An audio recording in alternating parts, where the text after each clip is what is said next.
I see Joe now. All right, well, it's 2 after 1. If everyone is ready to get started, Ms. Firestone, could you please do the roll call and certification of a quorum, please? Sure. Town of Ashland, Miss Amos. Here. Charles City County, Mr. Mitchell. Miss Russell. Chesterfield County Vice Chair Smith. Here. Thank you. Miss Walker. Here. Goochland County, Mr. Goyne. Here. Mr. Coleman. Here. Hanover County, Mr. Vadunez. Here. Henrico County, Mr. Yor. Miss Smidler. Here. New Kent Here. County, Mr. Stauder. Miss LeDuc. Powhatan County, Mr. Shardine. City of Richmond, Chair Clark. Here. Mr. Bridewell.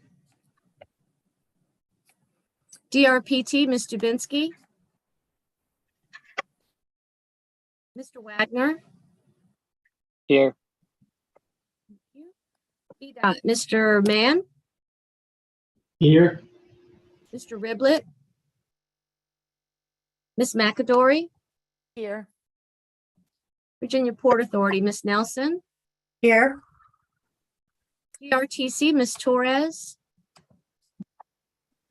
Miss Sink. Here. RMTA, Miss Dean. And Plan RVA, Mr. Parsons. Here. Thank you. That concludes the roll call for attendance, and we do have a quorum. Well, great, thank you. Welcome everyone to our November CVTA TAC meeting. I guess for the considerations of amendments to the agenda, while I don't have any type of amendment, I did to the content, I did want to say that for item 9, which is the project selection and allocation framework, we wouldn't be taking the complete 45 minutes today. And so I just wanted to make that note. I don't think that there needs to be any official amendment to the agenda, but I did want to make that note. With that, we'll do the approval of the October 12th CVTA TAC meeting minutes. Do we have a motion for the approval? I'll move for approval. Thanks, Joe. Second? Second. Thanks, Sam. All in favor, please say aye. Aye. Aye. All opposed, say nay. Awesome. We have approved those minutes as presented. We'll move to the public comment period. Chet. Yes, thank you. I'm going to read the statement that's listed with the agenda. This meeting is being held via Zoom. A link to the Zoom webinar where individuals may register to participate is posted at the top of the agenda in the black box. Members of the public are invited to submit comments either verbally or in writing. Written comments can be submitted through the Q&A chat function at the bottom of the Zoom window or to the email address listed at the top of the printed agenda. Written comments will be read aloud or summarized during the meeting when possible and will be included in the meeting minutes. Verbal comments can be taken during this public comment period. Please indicate through the Q&A and chat function on Zoom if you would like to comment. When acknowledged by the chair, please clearly state your name so that it may be recorded in the meeting minutes. Madam Chair, I don't believe there is anyone attending outside of the committee, and we haven't had any requests for public comment at this time. All right, awesome. If we have no one here with public comments, we can move on to item 6, the CVTA TAC Chairs Report. Just briefly, I just wanted to say that I'm very proud and grateful to be a part of this group. and all of the subsidiary working groups that we have. I think that we do a great job working together and talking through a lot of aspects of elements that are very important to the authority. And again, just very appreciative to be working with all of you as we really continue to build up the authority and all it will be in the future. So that's all I have for today. With that, just I guess a little bit of slight background. We were able to come up with an allocation plan with the Fall Line Trail. We did some work with I-64 widening and fitting that into the spending plan. And we also, looked at and allocated funds for the 30 regional projects. And one of the ways that that was accomplished in meeting all of those goals was to extend the funding year through FY28, right, Chet? And so that was a scenario that we presented to staff presented it to the Finance Committee. And one of the things along with that, they were still, asking about financing projects and, how we might address escalating costs in the future.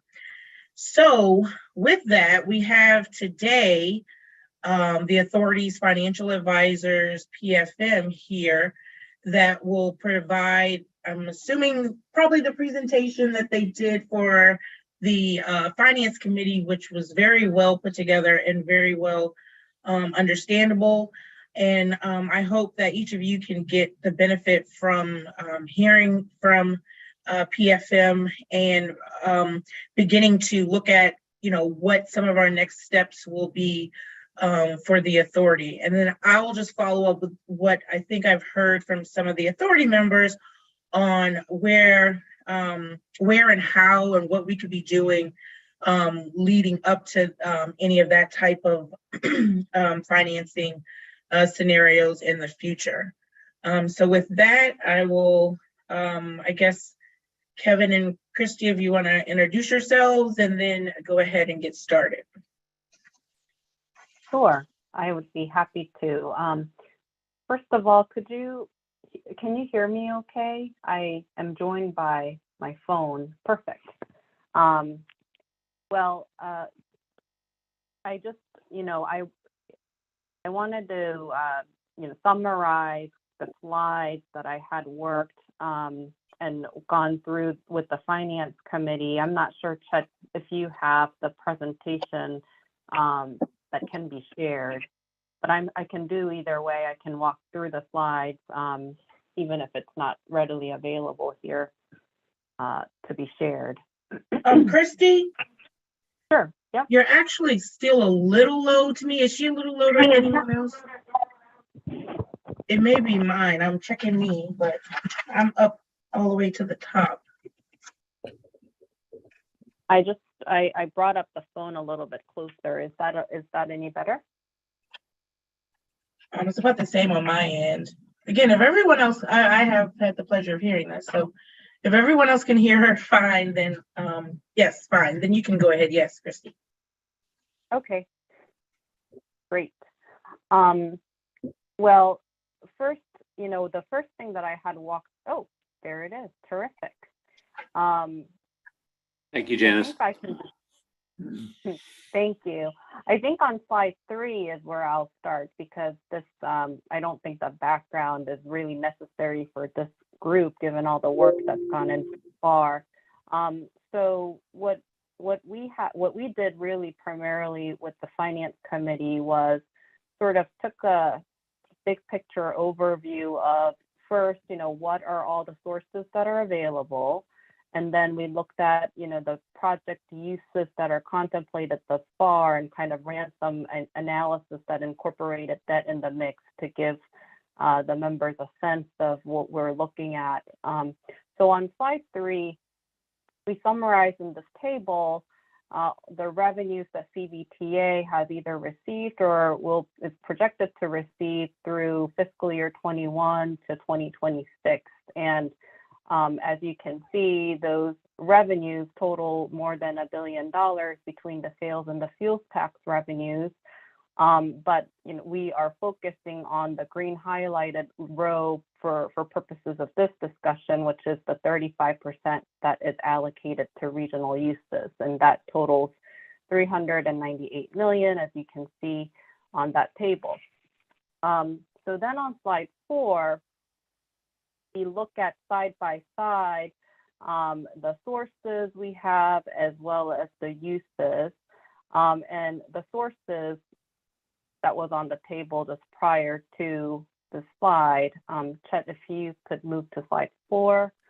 So we have $398 million of revenues available, and then against uses that total $490 million between the approved projects for including the fall line project, and then the additional projects that the board approved earlier this calendar year, and then plus the I-64 puts us to a total of $490 million of projected uses, which if we're just focusing on the fiscal year 21 to 26 time horizon, that projects a shortfall. Now, we put this presentation before the scenario was presented to the Finance Committee, I guess last week, about extending the time horizon. So,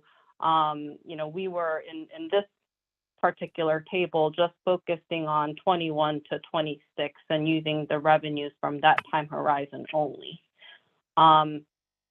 So then on slide 5, the question to us becomes, how could the authority deal with this shortfall that we identified on that prior slide? And the most straightforward and a logical way is what CVTA had, what the Finance Committee looked at and what the TAC has put forth, which is to look at an additional years of revenue and program out year revenues. So the scenario that was in front of the committee last week had fiscal year 2027 and 2028 revenues included, so that essentially we create pay-go capacity for all of the projects that are identified. But we also note that means that ties up the authority's future dollars and will leave less in the funding available to new projects in the next planning cycle. So that's just something that we wanted to note of. And I think the numbers that Miles shared with the Finance Committee showed that there is going to be funding available, just it would be otherwise less than what it would have been if we didn't have the 2027 and 2028 dollars allocated to this current slate of projects that we have in front of us. And then we noted that there's other factors that the authority will have to consider, and this committee will have to consider when it comes time to look at debt versus cash funding projects, which includes things like, there may be previously approved projects that no longer require funding due to a variety of reasons, or there could be approved projects that may request additional funding. And then there's also, I think, cash flow considerations where, right now, I don't think the authority has any reimbursement requests yet from the regional revenues, but as they come in the door, the timing of the actual expenditure cycle of when projects get completed, or projects can start and actually request for reimbursement, that may or may not align perfectly with the projections that on the expenditure time frame. So that's just another consideration that may that will need to be thought through in thinking about when is the appropriate time to leverage if if that's the authority's desire at some point. Can I interrupt real quick? Yep, sure. There's a question in the chat back at slide 3. And the question was, what is the reason for the large drop between 22 and 23? And I guess, you know, part of it is actuals versus forecasted. Yeah, correct. I think, you know, the forecast that we are using here is outdated at this point. As you can see on the source, they're you know, a year ago. And at, you know, fiscal year 2022 is based on actual. So it's just the conservatism of the forecast that we have from last year. That's what's reflective of the drop. Thanks. So, if I may follow up, that was my question. Thanks, Barb. So who is responsible for the forecast, and when can we expect an updated forecast? Because it really is not matching what we're seeing month to month. Joe, we get the, this is Chad, we get the forecast from the commissioner's office, and they usually, the last 2 years they've been done in December. So we should Okay. get it in the next few weeks. Okay, great. And that will be shared with everybody. Yeah, absolutely. Okay, thank you. Were there any other questions that I didn't keep an eye on the chat function? I'll look out for you. Perfect, thank you. All right, so then on slide 6, what we have on this slide is, and we just wanted to point out or highlight the debt affordability metric that is widely used for revenue bonds, you know, bonds similar to what the authority will issue if it does choose to leverage at some point. You know, many of the authority's member localities use a ratio that measures debt service as a % of budget, and 10% ratio for a debt service as a % of budget is fairly common. But the industry standard ratio that is used to evaluate revenue bonds is known as a debt service coverage ratio. So it's a little bit different than what, you know, the general obligation bonds backed by full faith and credit of member localities use as a debt affordability metric. And the coverage metric you can see in that example in the middle of the slide is calculated by using revenues in the numerator, debt service in the denominator, divide those two, and that's how you calculate coverage. So if we use an example of $70 million of revenues and $35 million of debt service, that is 2 times coverage. And the coverage metric is not only used by investors and the general, you know, bond community, but also the rating agencies follow coverage as an important metric when it evaluates the ratings or the credits of sales tax revenue bonds. So then on slide 7, we put together an example of, you know, what does it look like with the potential debt issuance if CVTA were to issue, and we made an assumption of $100 million of debt in June 1 of 2026 as an illustrative example. And when we made a variety of assumptions, including the first assumption noted there, we assume that only the sales tax revenues are pledged and used to pay that service on the bonds.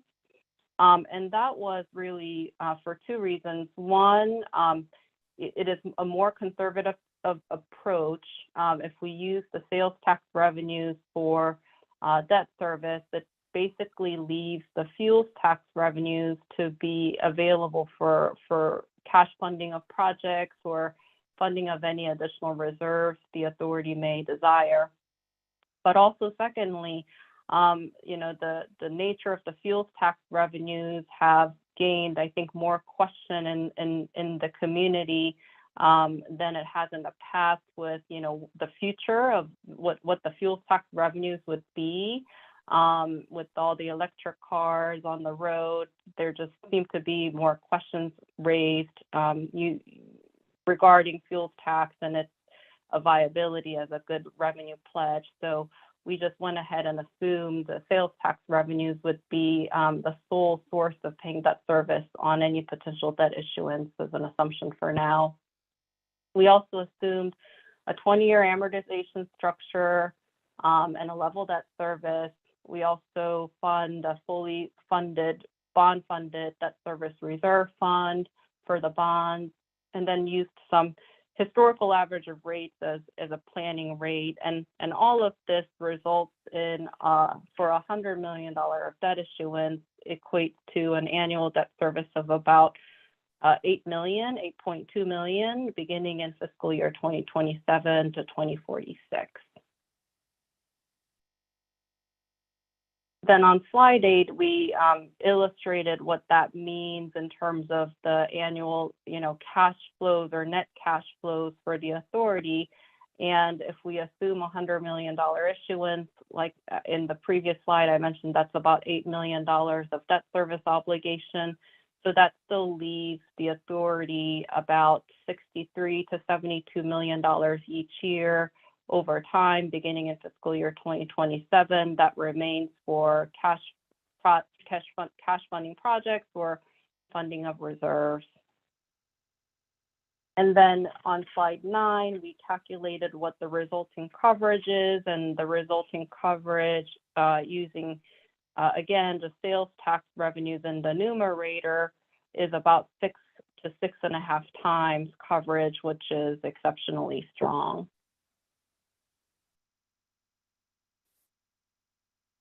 I've got a real quick question. Yeah. That 35% sales tax revenues, Mm-hmm. I thought that was 70 before. So 70 million is the combination of sales and fuels, and we, for this. Oh, right. I'm with we you. are just. Yeah. Okay. I'm sorry. Yep. No problem. Question. And then on slide 10, we also looked at, what the other regional transportation agencies or entities with a similar revenue stream target. What do they target for a coverage metric? And 2 times coverage metric is widely used. And we ran some capacity analysis of, in the prior slide, we said $100 million equal to 6 times coverage. But what if, the authority, what is the remaining capacity of the credit card, if you will, after the $100 million issuance is what we seek to answer here. And even after issuing $100 million, there's additional $200 million for a total of $300 million in debt capacity, using the number that we have in front of us if the authority were to use a 2 times coverage metric as kind of the minimum coverage to have. So then we, on the last slide, we just kind of summarize the materials that we looked at so far, which, looking at the authority's bond structure, which will be a sales tax backed revenue bond, coverage is an important factor. We think that a 2 times debt service coverage is a reasonable threshold for the authority, given the rating agency criteria and the other credits in Virginia that the regional transportation credits that will result in both generate capacity for the authority to utilize when it comes time, but also result in a high credit rating. So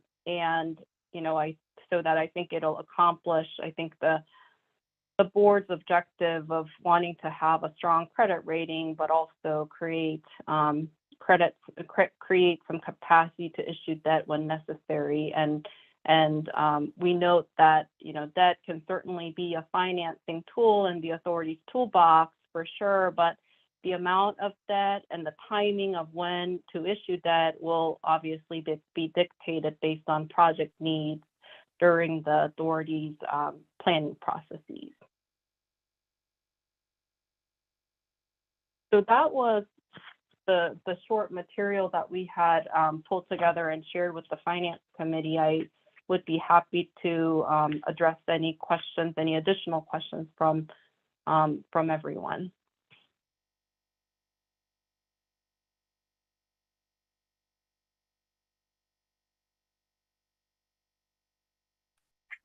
Does anyone have any questions? Okay, great. We have a couple. We have Joe and then Barb.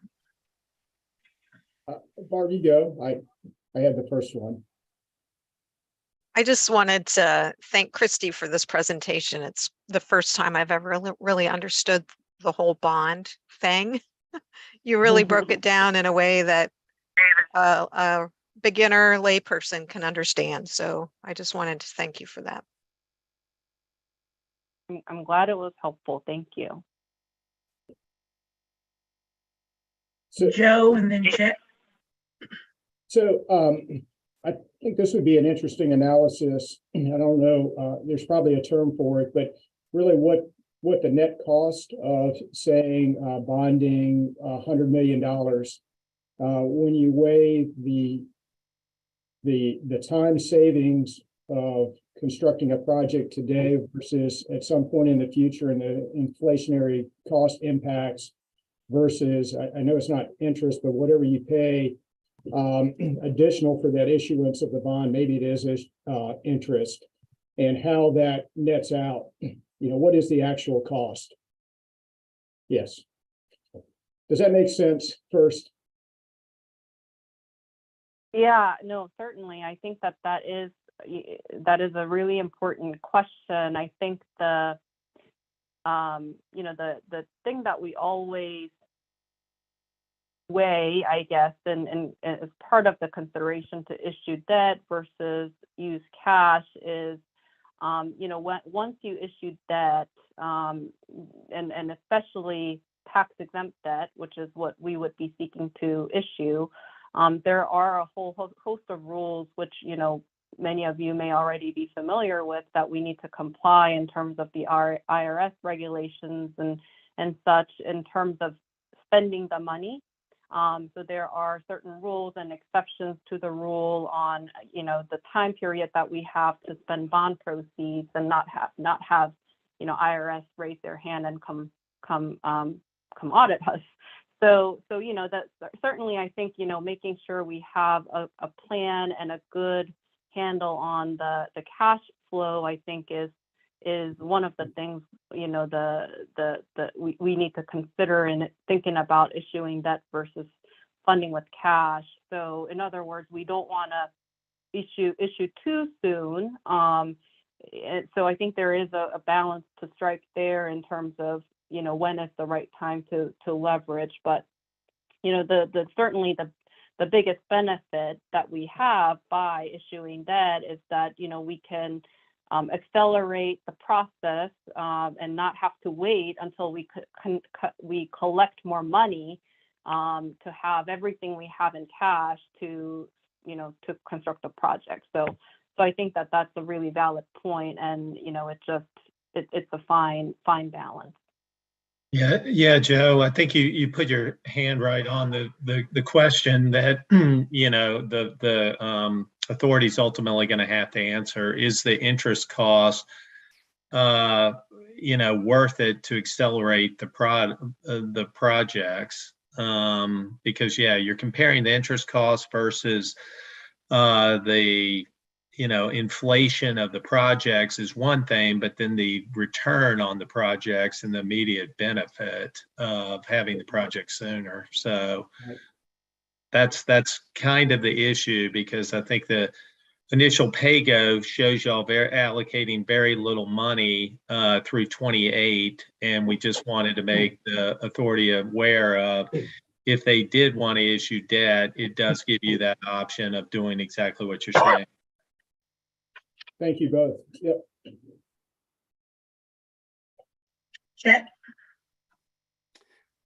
Thanks. I also wanted to raise some attention for the post that Shane just shared in the chat. And Madam Chair, we can come back to that in a second. I just wanted to share that at the Finance Committee, we did have a little bit of a discussion about if the authority decided they wanted to move forward with this kind of thing, what kind of staging would be necessary to put all the wheels in motion and get everything set up. And I think we heard about 6 months would be reasonable. And I think that kind of time frame, even a little bit longer, would work into our project application selection framework when that round would kick off. So I think we do have time, but as we heard at the Finance Committee, we want to make sure the elected officials want to make sure that everything is in order and we can do all the homework that we can do beforehand to make sure that there aren't a lot of outstanding questions when the decision needs to be made. And we'll get into the actual project need, I think, in the next agenda item. But the question to me is based on the slides, what's the trigger in terms of project need to move forward with issuing debt and moving beyond the PAYGO model that we're currently looking at. Austin? Yeah, I just want to know if this presentation can be made available so we can have copies of it. Yes, we will be posting this for both the Finance Committee meeting and today's meeting. Okay. Thanks, Austin. Are there any other questions? And Chet, I know you touched on it briefly, and if you could help me, Barb, remember as well. But they did talk about,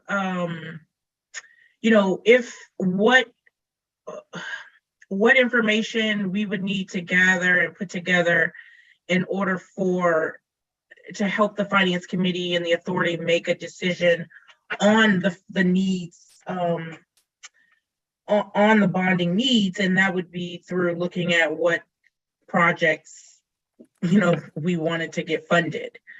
So, of course, we have the two parts in that I think everyone's comfortable with the Finance Committee with the 28, with the scenario that we presented, PAYGO through 28 for now, because it can be accelerated. But that does lead into really the approach that we take for the application cycle that will be coming up, I guess, September of 23. And so I think we need to talk about how we're going to approach that project need in those applications. I know they wanted to be sure that the smart scale process was over, but we really need to be thinking about whether or not, we are going to be, and I know it's all up to each locality, but whether or not this is going to be the cycle where those big asks come in. Because ultimately, I think it's, we somewhat have some ability to support the decision for bonding based on what our needs are in our localities regionally and across the region. So again, I can't remember everything that we talked about. Probably come to me later. I've had a full day already.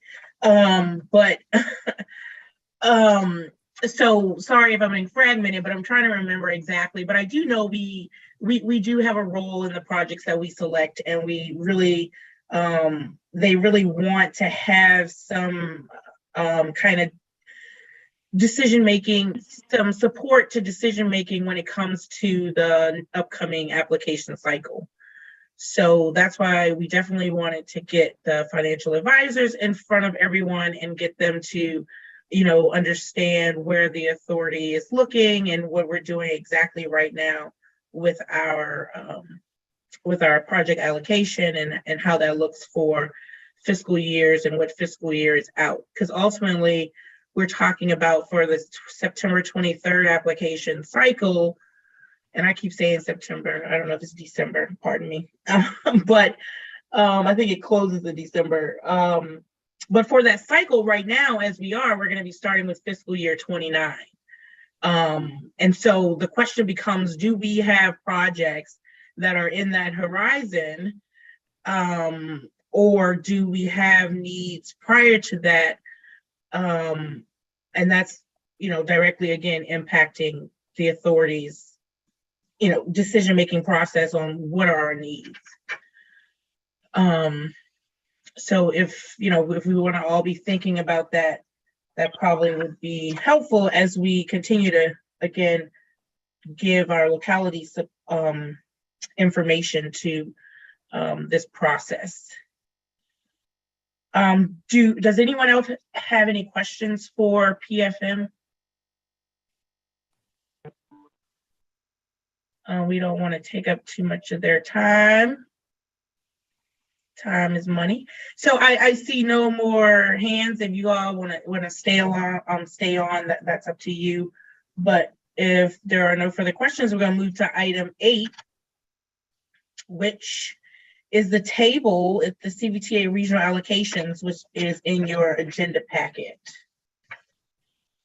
And let me see. Oh, great. I see Miles.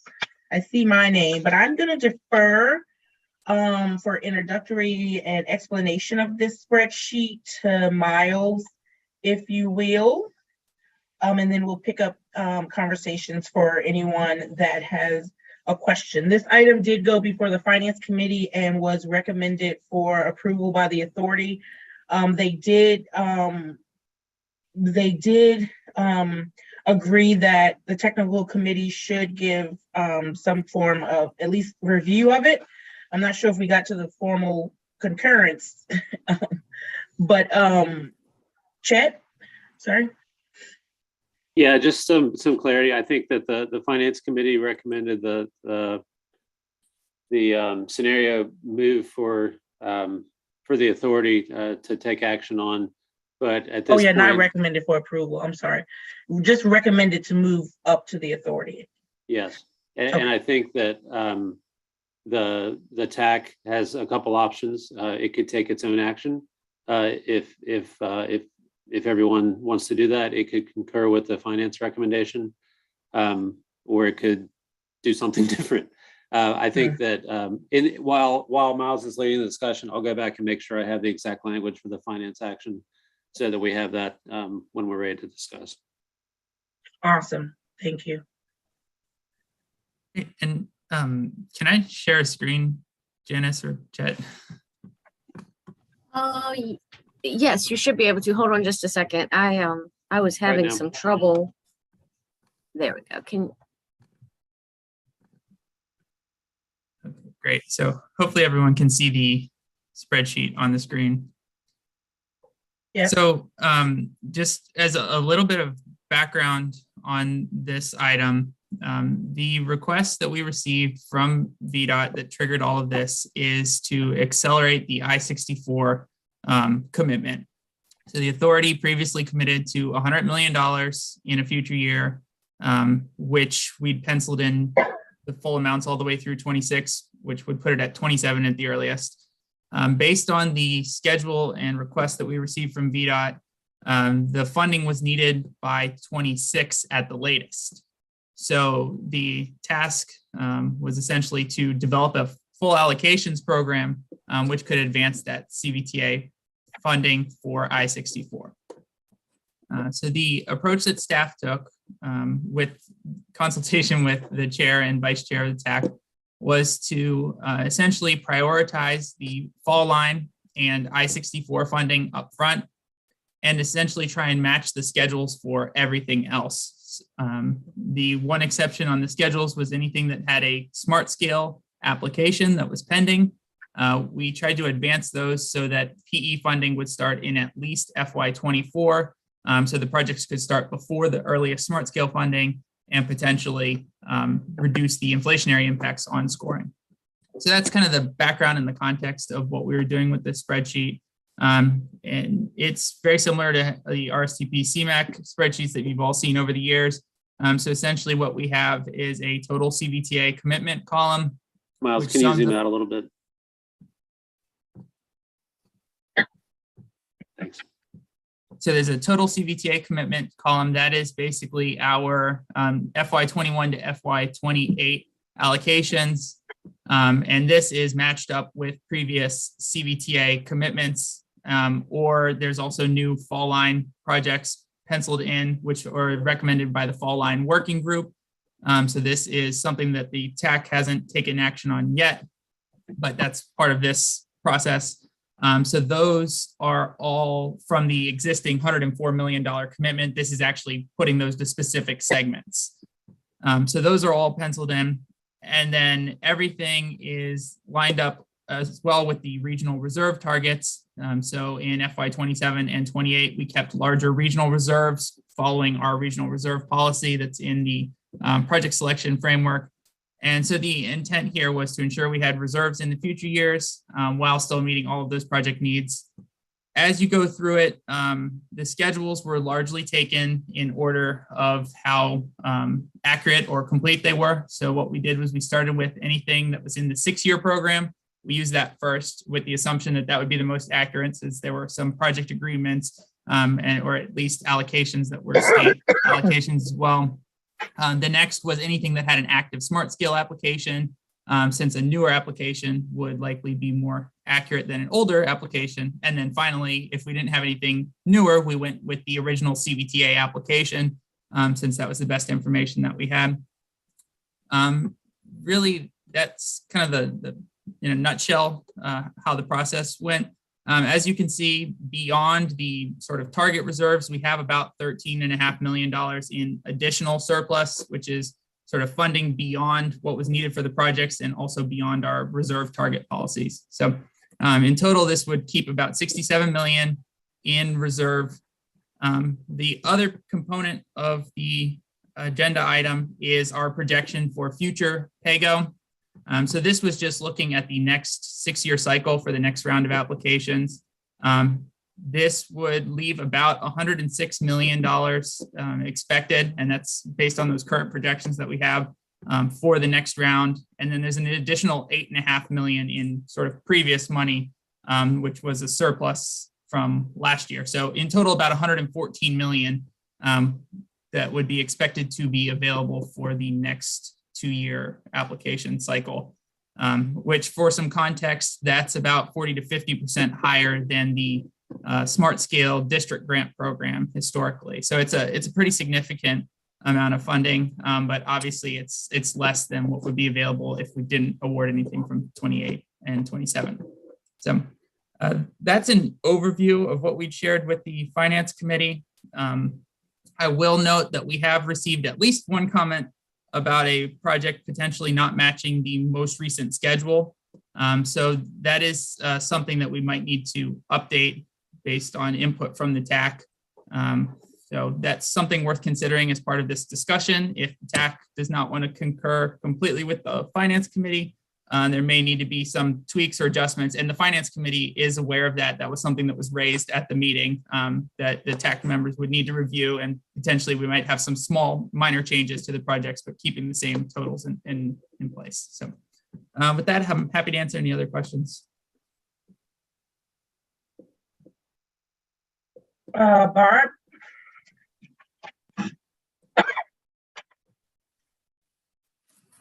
Hold on, you're muted, Barb. Sorry.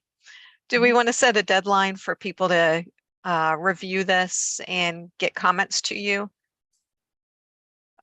Because you said, yeah, finance seemed okay with minor changes, adjustments. you know, conceptually they were comfortable with this, but so we can get something revisions to you in time for the CVTA meeting.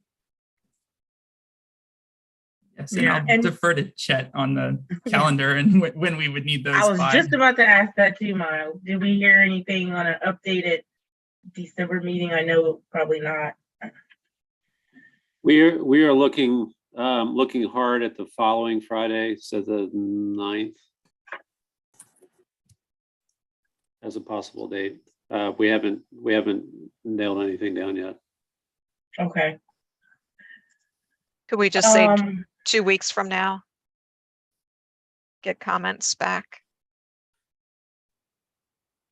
That works. Yeah, 2 weeks. That's gonna be what, the Monday of Thanksgiving week, or is that only 1 week? It's after That's Thanksgiving. after. So it'll be, yeah, so that's November 28th. And then Chet, you'll just have to send out, 30 reminders and meeting invites, and that worked last time though. I was like, what is this meeting?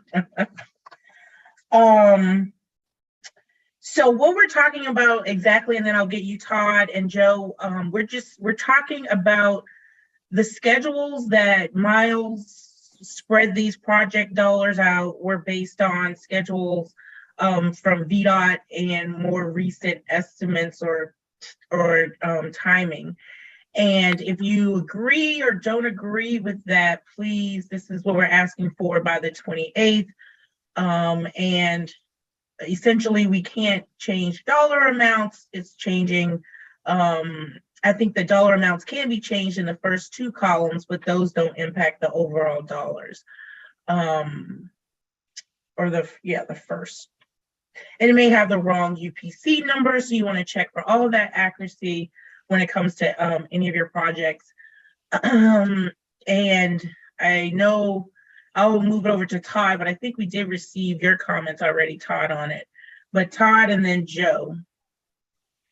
Thank you, Madam Chair. I think this question is for Chet and or Miles. Under the a lot of the fall line projects, it says in that far right column under notes that estimate and schedule update needed.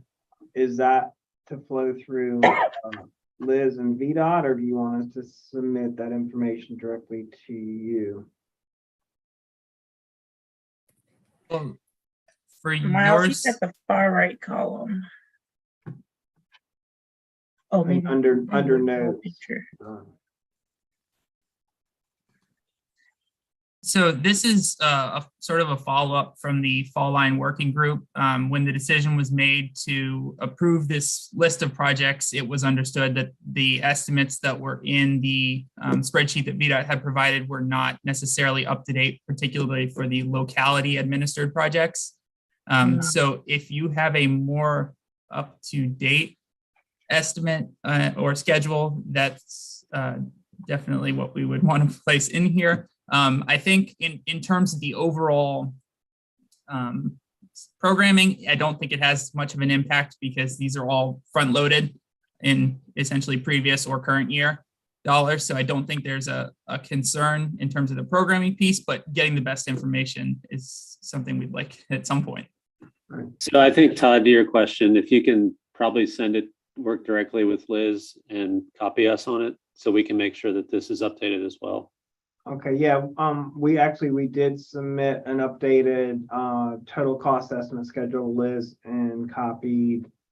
I know at a minimum you were on that email chain, Chet, but I'm certainly forward to Miles. But that did not reflect most recent schedules, so we can provide, I guess, a more detailed breakout of all that. And I mean, for the greater good, the numbers are within plus or minus a couple 100,000. I think for ours, it's just some of the phase numbers are off slightly. So we'll send that correction. If I can just add that that's essentially the reason all of these show a negative in the balance to complete, because there's no total cost shown in the hidden columns that you can't see. So that's basically, I just haven't penciled any of those numbers in because I knew those were being updated. So as soon as we have those updated, they'll be reflected in the sheet, and we can also include any outside funding, everything else that's needed in here as well. Thank you. Thank you. Joe?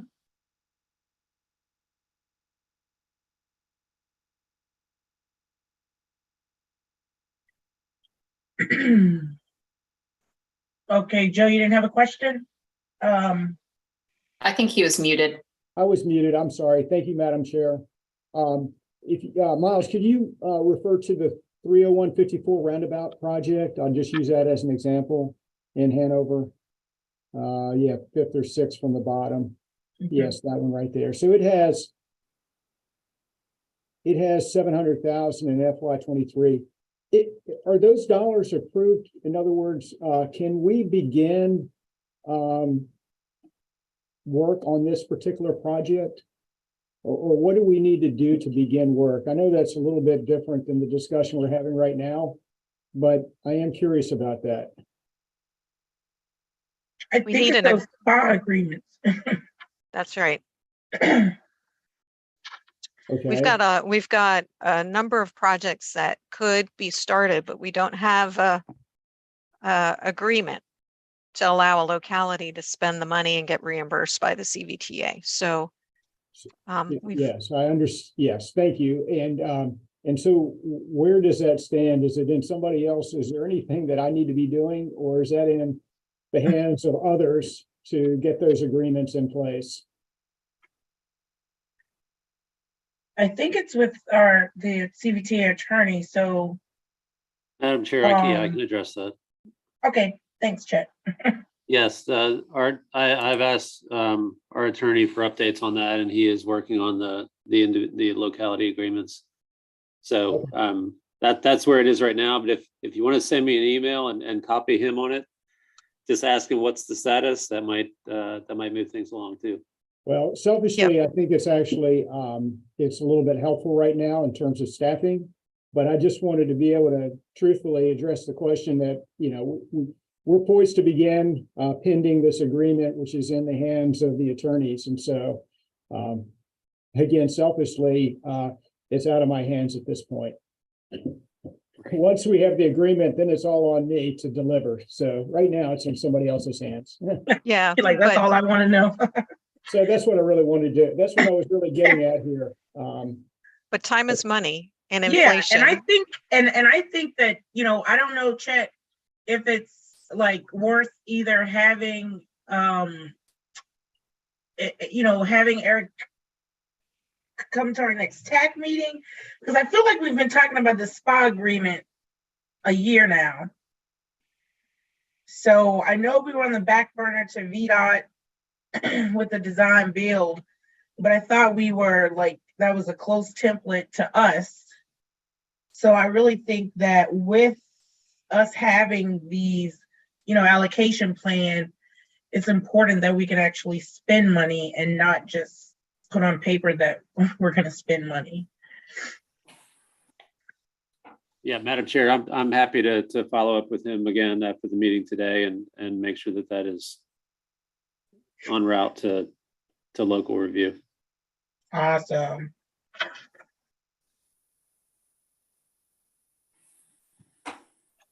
Let's see, do we have any additional questions? So I think Chet made a good point at the beginning and you were checking. Did you get any additional clarification on what the TAC should be doing? Yeah, I was going to share that. I put the motion in the chat. Okay, let me see. It was a unanimous recommendation that the authority approve the allocation scenario.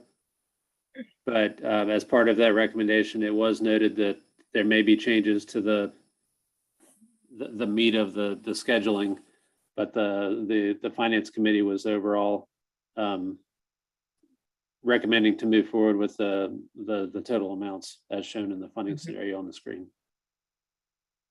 And with potentially those amounts not being due until, well, I guess they're due the 28th of November. We're thinking about the 9th.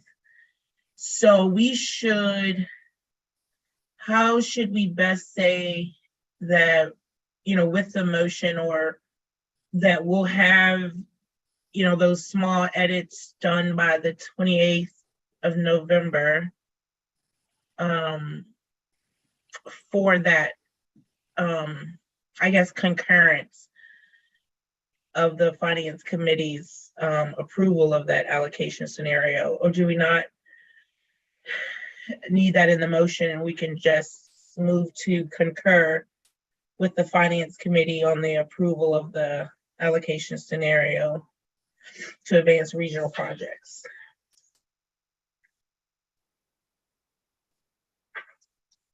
Or do we just want to do nothing? Barb? I think we can take similar action as the Finance Committee. Their discussion talked about minor editing. I think that's what we're asking for from localities by the 28th, is just make sure this is lining up with your schedules, and we'll update those Fall Line Trail project estimates. And Miles can chime in, but I don't think that's going to substantially change the way that this looks. I think we're still going to be able to show that we can get the projects funded within this window of time. And that includes 64. So I will make that motion that we recommend the authority approve the allocation scenario subject to the minor edits due on the 28th. All right, do we have a second? And then we'll have discussion. I'll second it. This is Todd. Thank you. It's been moved and seconded, and we have discussion. Mr. Ure? Yes, and I'll just throw this out for group consideration, but is the hope and expectation is that this is a working allocation schedule. So for example, if a project moves forward faster than the schedule, will we as a group entertain the opportunity to shift funds forward from another project, either within that locality or within the region, if that funding's not needed on another project in that given year, and vice versa? I would hope that would be our approach on this.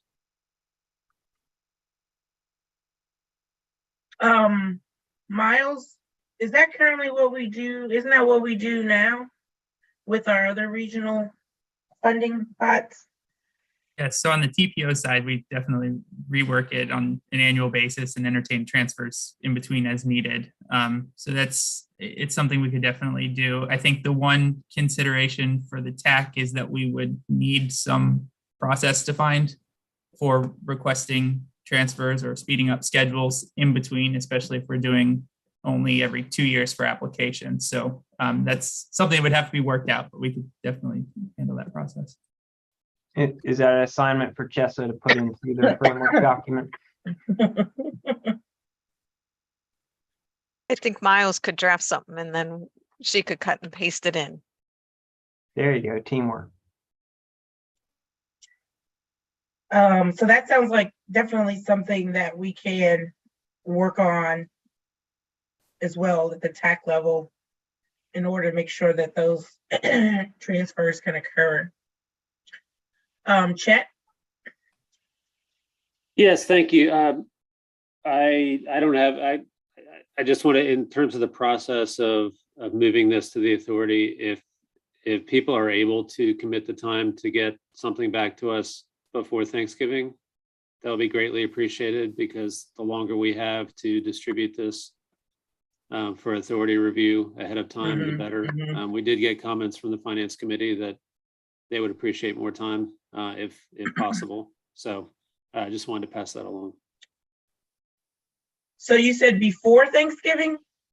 If possible. I mean, I understand everybody has vacation that week and other things. So I don't have a problem with sticking with the 28th, but if you're able to get us anything before then, please do it. I think you'll have trouble distributing it if you've not heard from everybody by a certain deadline. So if you want it before Thanksgiving, maybe we should change the deadline to the 23rd. Which is a week from now.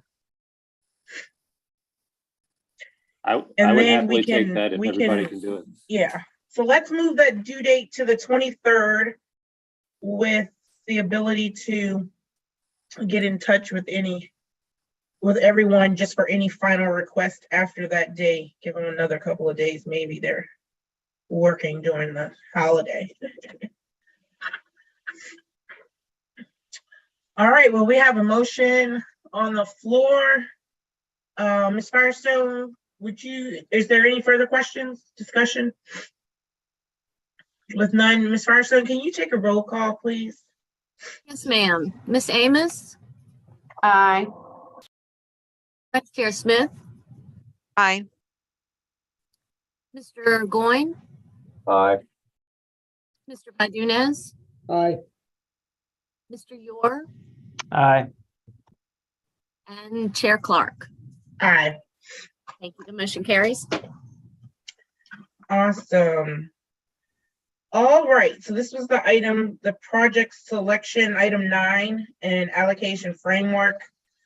I just briefly wanted to say that it was very interesting at our, I guess, October's Finance Committee meeting to have the Finance Committee very much engaged in some of our processes.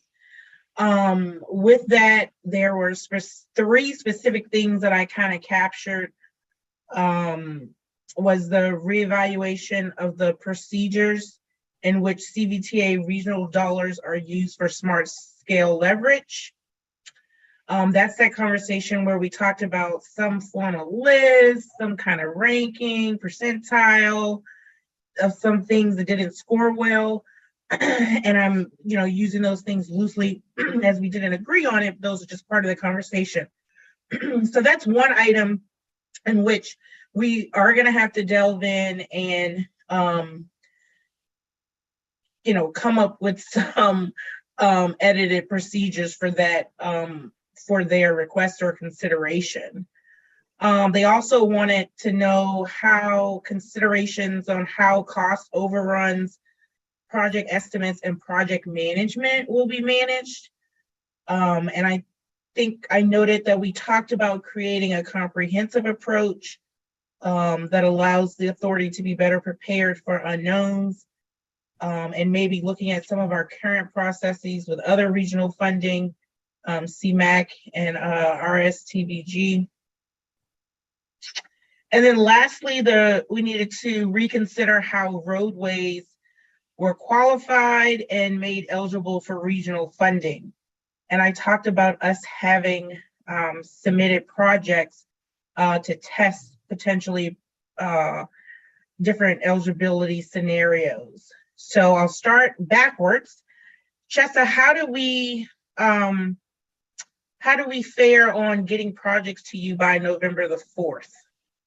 You fared well. Well, that's good. Yeah, Chet forwarded on. Barb is going to help me tag team this. We got him Friday. So we kind of pulled together a working, hold on, let me share my screen so you guys can share screen 1. There we go.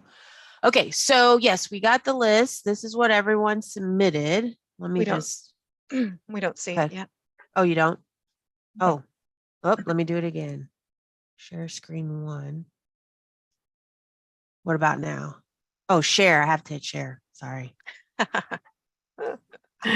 Sorry about that. Okay. Now your faces are all small. So there we go. Okay. You guys can see. Yes. Yep. Okay. So this was the list submitted. And before we jump in, Barb, do you want to say what the goal is? Remind me of the goal today. Sure. And then I'll I- walk through the list. Yeah, I would suggest that we try to focus, for one, we're focusing on the highway category, highway eligibility. And what the group talked about before was special considerations. How can we make more projects eligible? And we talked about special considerations, and people threw out ideas like multi-jurisdictional, if there's economic development, and then changes to volume. And I think those were really the three that we touched on. Oh, Right. people talked about commuter routes too. Right. So as we reviewed the test projects, we were thinking about those special considerations. So I'm hoping that today we can zoom in on that, see if we've captured good ones, if they need to be tweaked. Maybe there's some parameters to define them better. And if we can walk away with that, then maybe we can put a map together. You know how we did that before, where we started with 30,000 as the ADT, then we pared it down to 20. We showed how that added up, and then we did corridors of statewide significance. What does that do? What does the arterial preservation network do? And I think that was it. But we can do a similar map and show here's where we are with the current eligibility. If we add in special considerations, what does it look like? And that might be hard to do because some of these, like economic development, you know, that just depends. It could be all over the place. So how do we define that? So the goal, like Barb said, is to flesh out the ideas of what special considerations we want to apply to this category of projects. So real quick, the test projects, these are the ones submitted. The green projects we're not discussing because they were eligible. They were interstate projects, so they met the functional class and the volume. And then there was a transit project in there. So we didn't, we're not talking about that category today. So these were the highway projects that were submitted. I real quickly, and if you guys have, I pulled the 2021 VDOT, just ADTs for a point of discussion. Of course, if you have more current data, that's great. So quickly just pulled volumes, pulled functional class per the guidance, supposed to meet the VDOT functional class designation, not the local designation. So basically, these are the ones that didn't meet. They all met on functional class, but they did not meet on volume. So we wanted to flesh out some of the initial thoughts and get, like Barb said, some more ideas from the group on these special considerations.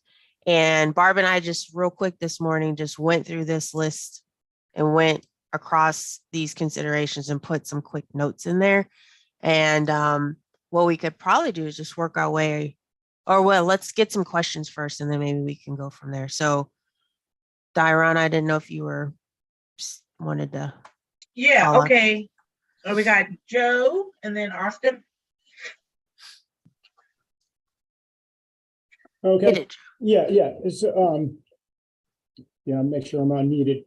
So just to be clear that the projects that are in white, those were submitted as what individual localities felt were the highest priorities in the entire region. no.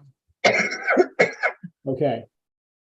These are, I would say, and people can correct me, but I think these projects were submitted as projects that a locality feels should be considered as regional, but are currently not meeting regional eligibility. I misunderstood the assignment because I submitted on behalf of our locality projects that I thought were the 5 most important regional projects, with the understanding that we're trying to demonstrate that to see how they align with eligibility, not necessarily projects that we would like to see done, but projects that we thought objectively were the top regional needs. And I think our current eligibility will probably meet current eligibility, the top regional projects. I'm sorry, I didn't mean to have the discussion, but I think that's kind of the point. That was Well, kind of the point of the exercise, to demonstrate that the current criteria is addressing the top regional needs and doesn't address things that are secondary need. well, the issue is some localities have said that they have projects that, they have other projects and they're not eligible in the regional pot. And so the question and the direction that we've gotten is to look at eligibility to see if it can be opened up more. I understand where you're coming from because we do have some big, expensive regional projects. It's not like we need more, but some of the jurisdictions are feeling like they don't meet eligibility in the regional category. And so they wanted us to see what could be done about that. And Joe, you can everyone, if they misunderstood the assignment, can resubmit your test projects, because I suspect we'll be, based on today's discussion, doing some more checks. So you can forward in what if you have some regional, what you think are regional projects that don't meet eligibility. So. Okay, Austin? Yeah, but to build off kind of what Joe was saying, I think it is how I understood it, was that projects that we, I guess, wished are eligible under the current or under a revised criteria. One item before we get into the column talking about the special considerations, one column I'd like to probably see added is, I think all US routes should be included as regional roads anyway, just by definition. One of the projects I submitted, it's just to get that talking point on there, is 522 intersection improvement right there. And that's a US route 522. So that, just for a talking point, I submitted that one just to kind of say, are US routes eligible by default?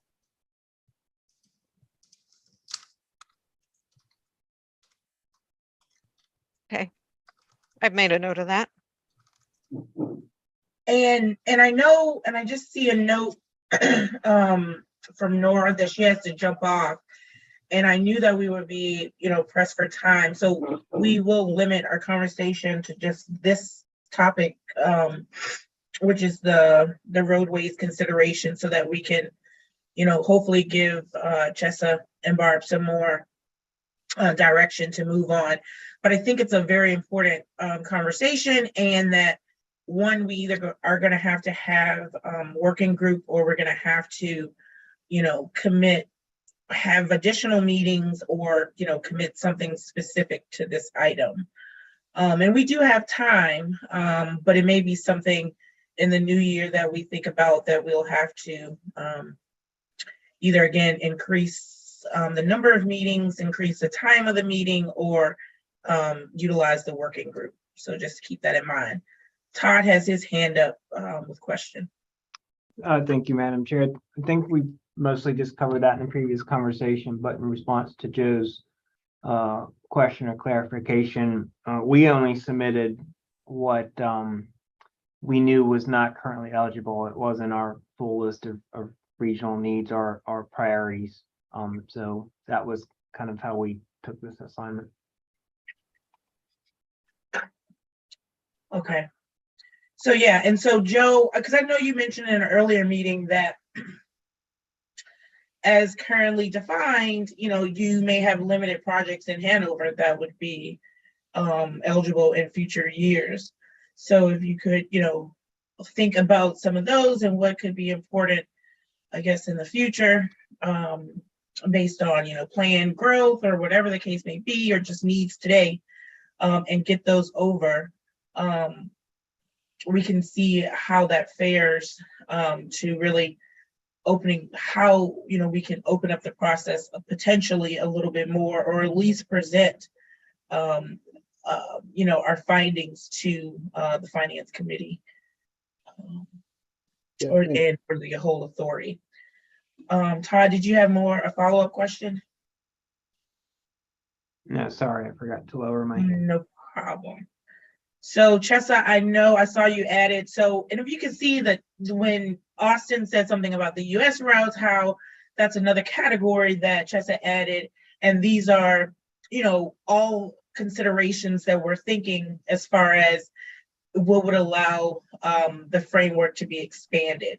So Chessa, do you want to continue? Yeah, so we need the ideas on the table, and then we can go back and test, flesh out using this test list on the considerations that everyone wants to be for us to vet. So I know if we start with economic development, a lot of discussions about, you know, how we have a recent example, of course, out in Goochland, and then how we'd like the CVTA to be more flexible than some of the other pots to respond to economic development. So if a project did not meet the current eligibility, a consideration could be made if the project supports economic development. The challenge is, and I need the group to throw out some ideas, is how do we define economic development? Is it a projection on the number of jobs that this something in the area is coming and it's going to bring this amount of jobs? And how much is a large number of jobs or a Yeah. regionally significant amount of jobs? So And I there's think that. relative to where the locality may be, it may vary. Right. And So that is pretty difficult to yep. To measure.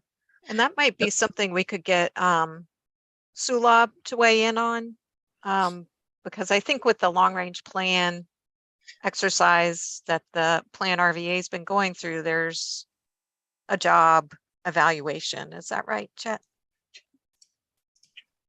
Yeah, there's actually, that was all for the projects that the CVTA prioritized. All that information was available for them too. But So yeah, maybe we could certainly pull him in. maybe you could give us some like range, like what is a good threshold? You know, a 7-Eleven is probably not going to generate the jobs we're looking at for economic development, but Amazon probably will. So, you know, what is reasonable to be defined as, you know, something significant economically as an economic development? That's a tough one. And we're throwing this out, so if y'all think of other things after the meeting, definitely submit And them in. again, just dwelling on the relative of the locality, you know, it may be that it, you know, again, I don't know, 100 jobs in somewhere that doesn't have like 100 job center, you know, relatively, that's still something that's big for that locality. But then is it a local? It's where again, where is it? Well, no, I agree. But again, if the point, I think some of it is that the localities, you know, I mean, it's just a funding opportunity that the region can assist their locality to get in the game, you know. So while I know it could be local, but it's something where it helps the region, I think is what, you know, it may not be as clear cut as the Goochland example or that big, but again, just thinking about just having it relative to the locality that we're talking about. Even if you think about a Charles City, you know, something, even like I said, if something comes and it's 100 jobs and it's going to require people from Richmond and with the skill set to come from this region to do those jobs, then I mean, that could benefit them. So again, I'm just giving some examples of what or how we can measure and making sure that, again, we think, you know, kind of equitable across the board when we think about, you know, taking into the relative size of the locality and what would be a big bang to them versus to another locality. Todd has his hand up. Todd. Thank you. Another consideration on the economic development piece is, do we base that on current zonings or rezonings that are approved, or is that simply based on land use plans? Because that was one of the issues that Smart Scale had to deal with, as I recall. Right.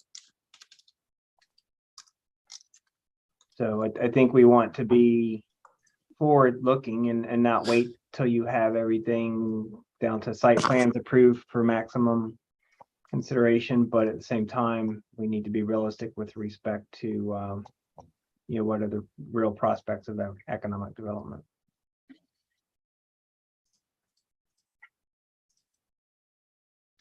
Okay.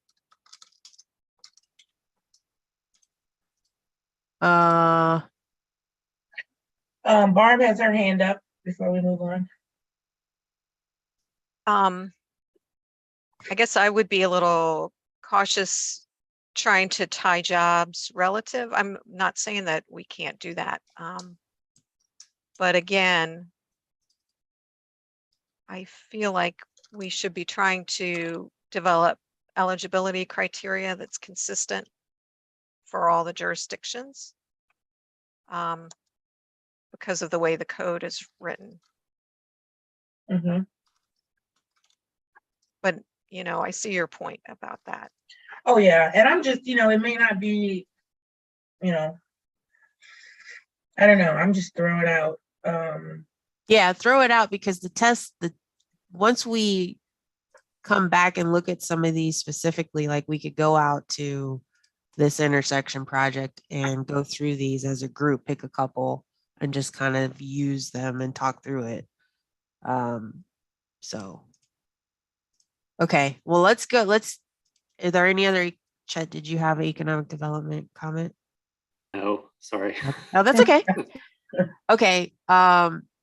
Something that we had kicked around was travel time or proximity to an eligible roadway. So if these are under the current eligibility, the blue are the eligible roadways, arterials above 20,000 and anything on a COSS corridor, statewide significance, or an arterial preservation network. So we could say, so 522 is kind of in here.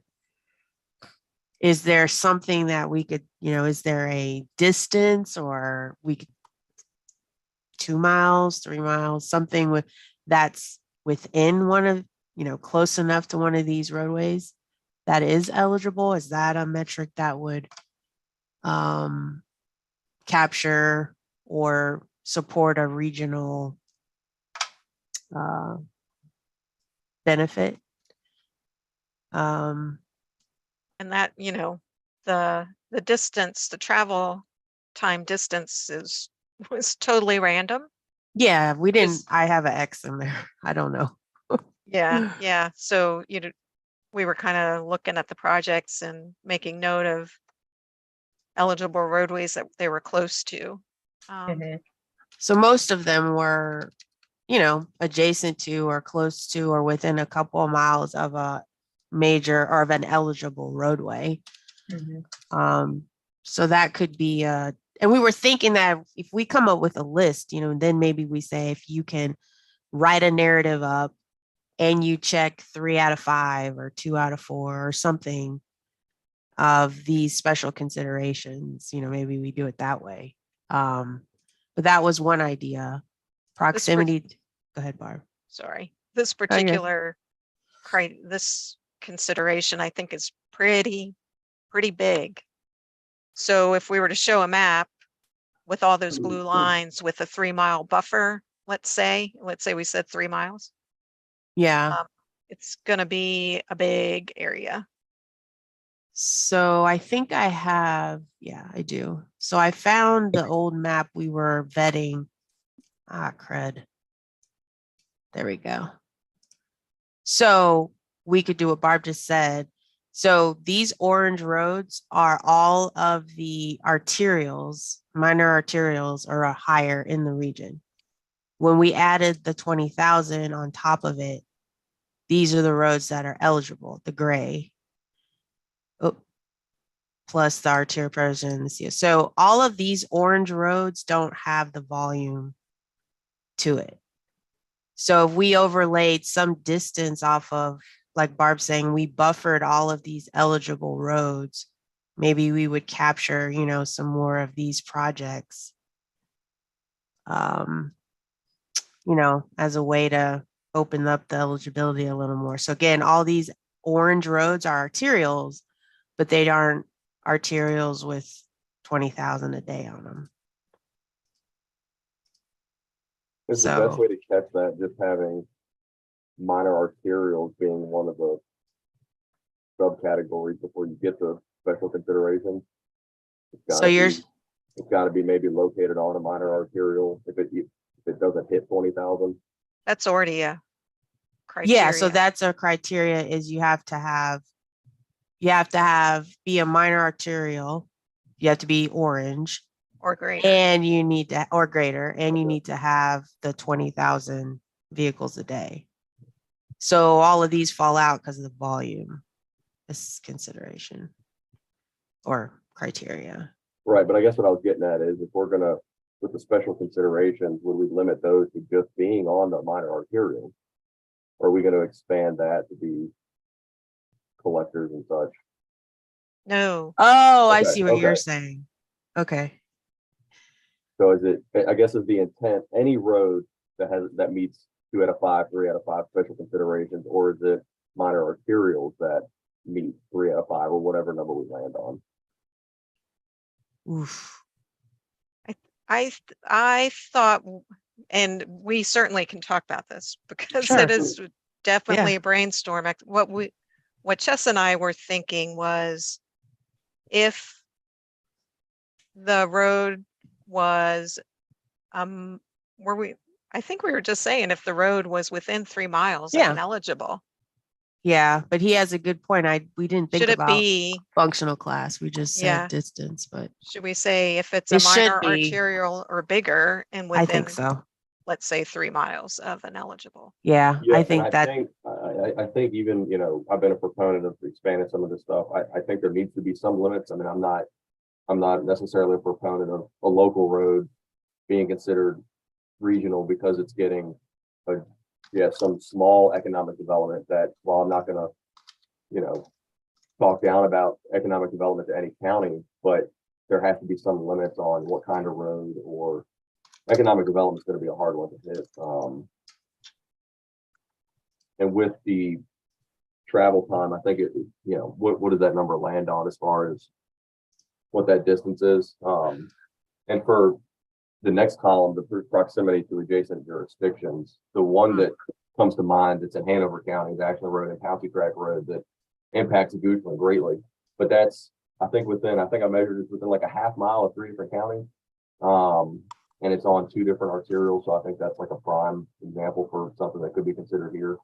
But yeah, I think there has to be limits on what type of road. okay. Okay. Yeah, that's good. Yeah, Barb, so for this one, oh, Todd, go for it. So not to throw a wrench in the discussion on eligibility based on functional classification, just keep in mind the VDOT functional classification is not necessarily forward-looking. Yeah. So, for example, you may have in your local transportation plan something that's classified as a minor arterial based on future projected volumes. And then a lot of times the VDOT roads will have to match up with that when they redo the functional classification on the VDOT map. So I think, Yeah. well, planning we for could the add that future, note. yeah, go ahead. We could add that note over here where we've got projected volume. Yeah. Yeah, maybe there's a way Put that if it's projected not functional class. If it's not an arterial, maybe you have to provide justification through some county major thoroughfare plan or some county document why it should be considered. Maybe 2040, it is going to be considered a minor arterial.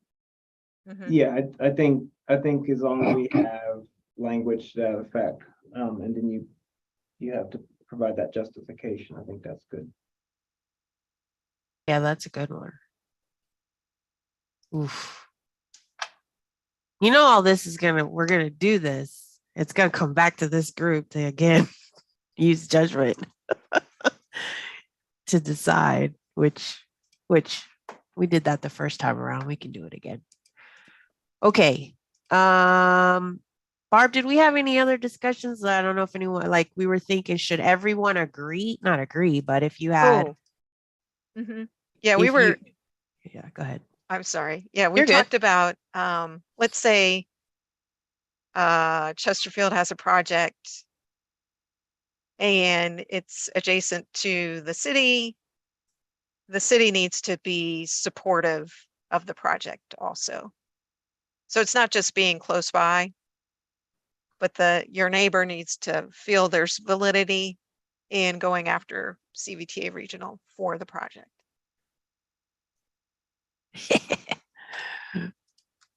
Right. That's a tough one too, right? You would think it would naturally, people would agree that Ashland Road, there's 3 counties there. Y'all are all using that road. You would think everyone would support that as an Or example. yeah. Mhm. Widening or whatever it is. It doesn't have to, like, if it is multi-jurisdiction, it doesn't have to be that you get all of them, both of them. It could just be you get one locality to agree. Thoughts on that? Or is it just enough that it's next? Because we wanted to take it beyond it's next door to somebody. So then it means it's important. To them also. Mhm. Again, volume usually would dictate that, but we're trying to go beyond volume. I think some sort of concurrence between them directly impacted localities would be critical. Mhm.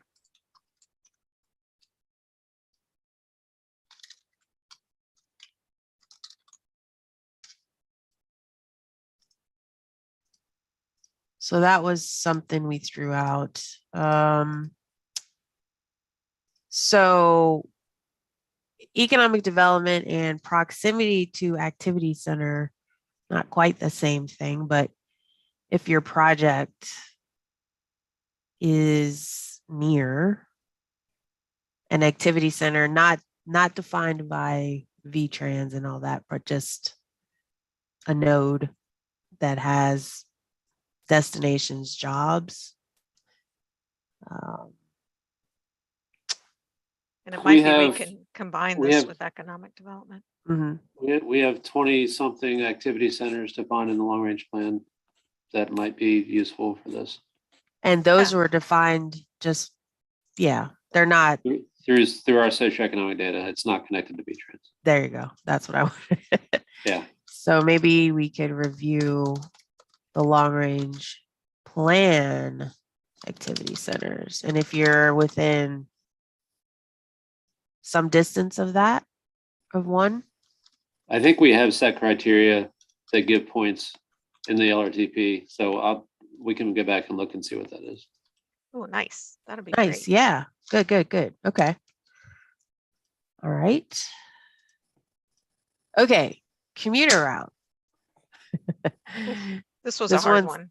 Yeah. So there was some initial discussion that if a route may not have a ton of volume on it, but it may be picking up folks from way out here and they're commuting into way over there. It's just not a lot of them doing it.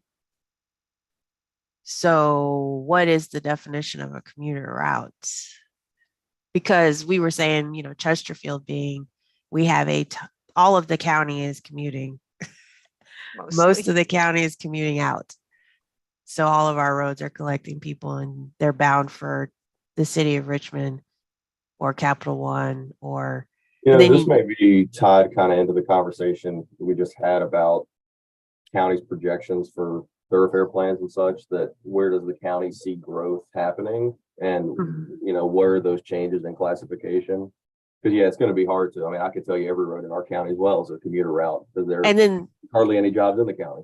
And then the counter is Diana being in the city. She is the destination. So she doesn't have people commuting. She probably has some folks commuting out, but most people are coming to her. So maybe that's commuter route might be redundant or captured in some of, like you said, Austin, and one of these other ones, unless folks have an idea of how to define it. Again, functional class by function is supposed to capture that. But again, we're going beyond that. Yeah, I'm thinking between the projected volume within 20 years, projected functional class, and maybe even thinking about the US routes. Maybe we're going to take capture this. Yeah. Yeah, we really had a hard time defining commuter route because I could make an argument for everything. Todd, So, yeah, I get it based on how broadly you're defining it. If we want to narrow it down, perhaps it's a interjurisdictional commuter route, which kind of goes back to the, I guess, one of the original, I guess, eligibility criteria we're talking about being multi-jurisdictional. So, Which for would be, example, yeah. I'll use the example of the Route 5 project, which is the second on the list. We know that that's a commuter route for Charles City County, for example, to get to right. the city of Richmond, for much of Charles City County. So that would be, yeah, okay.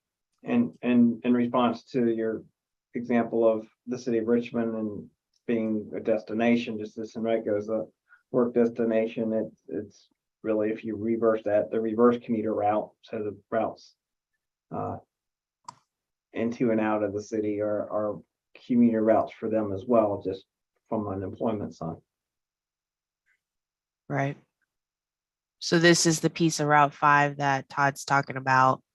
And you can see kind of all the way out in here and comes into downtown. So by virtue of the fact that it's not near an interstate or Right. statewide significance, it's because it's lower volumes, but the function is still the same, just at a lower level. But Lower level, right. it's still a regional, provides a regional network connection. And again, I'll just restate, when we first did this, we were not trying to say that one or two, someone's project was not regional. We're just trying to define more regional versus less regional. And where is that cutoff? And so we're cracking that door open a little bit more, or however more, to address some of the concerns that folks have. So yeah, that's a quick narrative that that makes a lot of sense. For using Route 5 as an example. Okay, so I think we're tracking pretty good on discussion relative to commuter route. We think we might have that captured in some of these other ones. So, and this is similar to, we threw out projected, if folks can provide a projected volume that's going to be greater than the 20,000 ADT within a certain time frame. We threw out 20 years, but maybe that's captured in some of these thoroughfare plan efforts, or that was just another thought. If you could, we had this discussion when we first went around, was if you could make a case that you've got growth coming out there, and then the next 20 years, your road's going to need to grow up and be something bigger. That we could entertain that. Yeah, we had talked about that with new alignments. So the current eligibility, Yeah. if you've got a new alignment, you have to show that you'll have a projected volume of 20,000 or greater. Right. But we could open this up for Existing. Right, qualifying roads that just don't meet the volume requirement, showing that there's growth happening out there that's going to mean in 20 years you got it. I do like the idea of being proactive. I think that was a frustration with Smart Scale.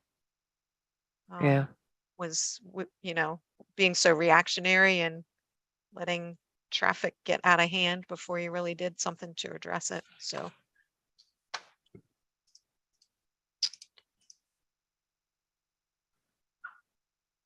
And then we had Austin's idea of just any US route, which we can certainly map that and see what that looks like. Is there any thoughts on that? I mean, it was just something that I had. We've only got one non-currently eligible US route. I just wanted it out there, kind of food for thought. Let me see if yeah, I mean, so I think that was your are you talking about 55? No, yeah, I stand corrected. It's actually a portion of Route 6 in the county and then 522. A portion of Route 6 is already a corridor of statewide significance, but from 288 west, it is not. So that portion of Route 6 and then 522 throughout the entire county would be the addition Goochland would see. I mean, we don't have any immediate projects really ready for construction on either one of those roads where they're not currently eligible. It's just thought that a US route to me seems kind of by default a regional road, given that it's a US route. We could put together a map that shows the US Yeah. routes and overlay it in Okay. here so we can kind of see what that looks like. Yeah, I'd be interested to see that. me too. Yeah. Okay. Look, map, Chet.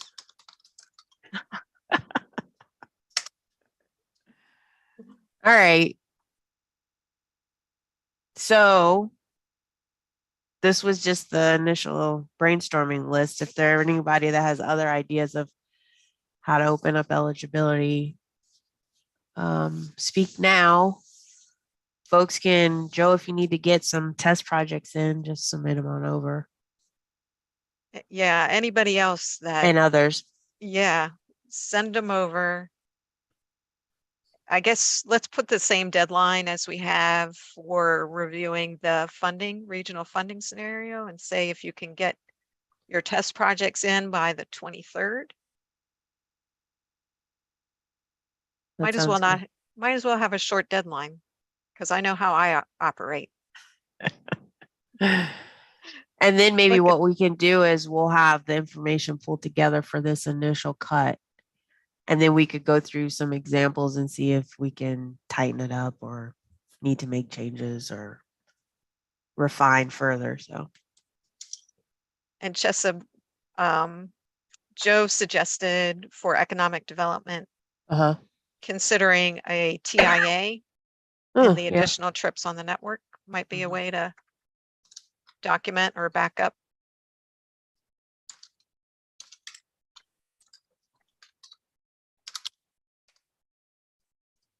Okay. I think this was Okay. really helpful. Yeah, I think we'll get to something that makes sense. The test projects are helpful.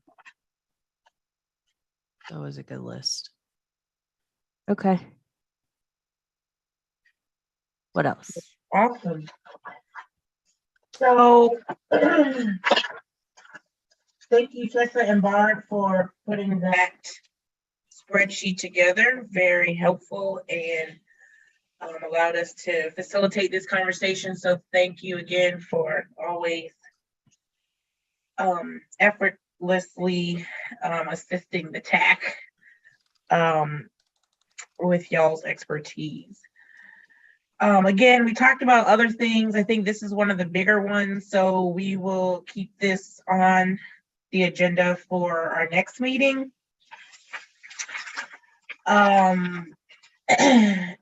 Do we have any other questions regarding this? And then if not, any member comments that they would like to share with other TAC members? Barb?